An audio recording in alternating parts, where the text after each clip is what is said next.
ठीक उसी तरह अगर हम किसी से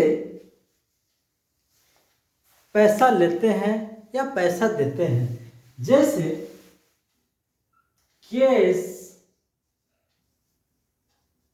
paid to Ram, cash paid to Ram ₹5,000।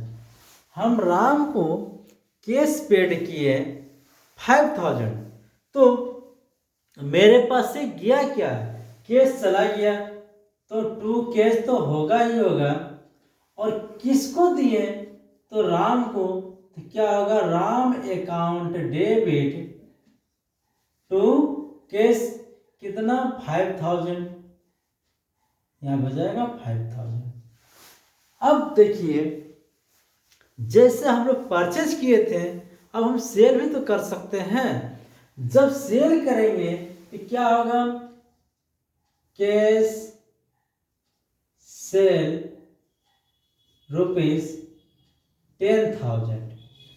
जब हम लोग सेल करेंगे या जब हम लोग सेल करेंगे तो क्या होगा, जब कोई सामान को हम लोग बेच देंगे तो कैश आएगा, cash account debit to sale. Cash sale यहाँ पर बोलना चाह रहा सेल गुड्स, यहाँ पर किसी भी आइटम का नाम नहीं दिया है। इसका मतलब क्या है, ट्रेडिंग गुड्स को सेल कर रहा, जिसका वो बिजनेस कर रहा उसी सामान को सेल कर रहा। ठीक, सोल्ड ए मशीनरी ₹25,000, एक मशीन को सेल कर दिया, तो सेल करने से क्या होगा, मशीन चला जाएगा और कैश आएगा। आने से डेबिट क्या आया, कैश आ गया, तो cash account debit to machinery 25,000, यहाँ पर जाएगा 25,000। इसी तरह हम लोग किसी पर्सन से अगर कैश रिसीव करते हैं तो क्या लिखेंगे, कैश रिसीव्ड फ्रॉम मोहन।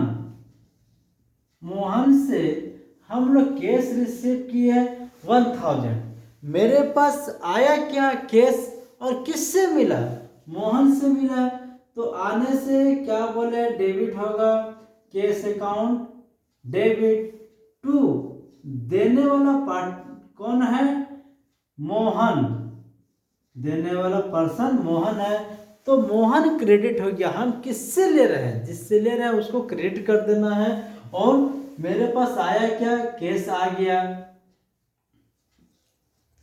आने से डेबिट, जाने से क्रेडिट, बस यही एक कंसेप्ट आप लोगों को याद रखना है। जब भी मेरे पास आएगा, आने से डेबिट और जाने से क्रेडिट, यहाँ पर कैश आया, लेकिन दिया कौन, कहाँ से आया, मोहन से आया। बस आप लोगों का यही कंसेप्ट है, आने से डेबिट और जाने से क्रेडिट। अब इसमें आप लोग, अब यहाँ पर क्वेश्चन आ रहा कि गोल्डन रूल, अभी आप लोग गोल्डन रूल बस इतना ही जानिए, जो कोई पर्सन से रिलेटेड है तो पर्सनल, जैसे यहाँ पर था ना, cash receive from Mohan, Mohan, ये क्या आ गया, पर्सनल हो गया, पर्सन से रिलेटेड है। उसी तरह ए, जब कहीं पर एसेट्स आएगा, एसेट्स किसको कहा जाता है, जिसको आप सेल करके कैश में कन्वर्ट कर लेते हैं उसको कहा जाता है एसेट्स। जैसे इसमें एसेट्स दो टाइप होता है, एक फिक्स एसेट और एक करंट एसेट्स। अभी आप लोग अभी आप लोग मशीनरी क्या है, मेरा एसेट्स है। एसेट्स रहने से क्या आ गया मेरा रियल अकाउंट। जब कोई पर्सन से रिलेटेड है तो पर्सनल, किसी एसेट से रिलेटेड है, संपत्ति से रिलेटेड है तो रियल, और तीसरा क्या है केस, जिसे यहां पर एक था ना paid rent, rupees paid rent rupees 5000।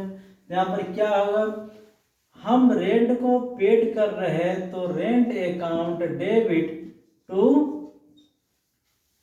Case. तो ये जो रेंट है ये हो गया हम लोगों का नॉमिनल अकाउंट। बस अब आप लोगों को जो 12 का एग्जाम देंगे उनको बस इतना ही जानने का जरूरत है। उसके आगे अब आप लोगों को मैं कंपनी चैप्टर में लेके जाऊंगा। पहला चैप्टर हम लोगों का स्टार्ट होगा कंपनी। उसमें सबसे पहला टॉपिक होगा इशू ऑफ इक्विटी शेयर।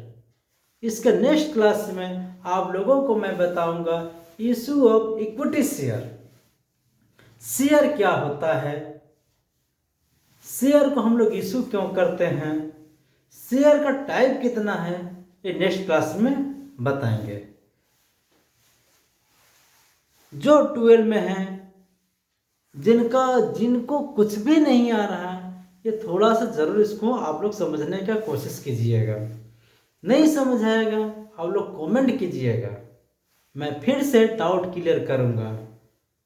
उसके बाद अगर आप लोगों को प्रॉब्लम लगेगा मैं पीडीएफ बना करके सेंड कर दूंगा। अगर आप लोगों को मेरा वीडियो अच्छा लगे, अगर आप लोगों को समझ आ रहा तो प्लीज़ मेरे चैनल को लाइक सब्सक्राइब ज़रूर कीजिएगा और कमेंट ज़रूर कीजिएगा कि आप लोगों को समझ आया या नहीं आया। ये जस्ट स्टार्टिंग था। अभी हम आप लोगों को थोड़ा सा व्यू दिए कैसे जेएनएंट्री पास करना है। जिनको क्लास 12 का एग्जाम देना है उनके पास टाइम बहुत शॉर्ट है, उसीलिए सिर्फ जेएनएंट्री कराना, लेजर पोस्टिंग कराना, केस बुक कराना इतना पॉसिबल नहीं है। क्लास 12 के लिए आप लोगों को जितना ज़रूरत था बस एंट्री ऐसे ही है। उसके बाद मैं आगे कराऊंगा चैप्टर में सारा एंट्री का कॉन्सेप्ट क्लियर करते चला जाऊंगा। Thank you.